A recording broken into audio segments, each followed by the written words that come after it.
Kikosi cha Yanga kimeondoka alfajiri ya leo Jumatano Septemba 17, 2025 jijini Dar es Salaam kuelekea Angola kwa ajili ya mchezo wa raundi ya kwanza Ligi ya Mabingwa Afrika dhidi ya Wiliete ya nchini humo.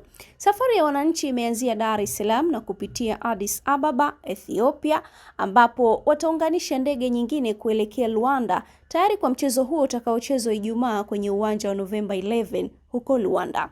Yanga inakwenda kwenye mchezo huo ikiwa na morali kubwa baada ya ushindi wa bao 1-0 walioupata jana jioni dhidi ya Simba katika fainali ya Ngao ya Jamii katika uwanja wa Benjamin Mkapa, bao pekee likifungwa na Pacome Zouzoua.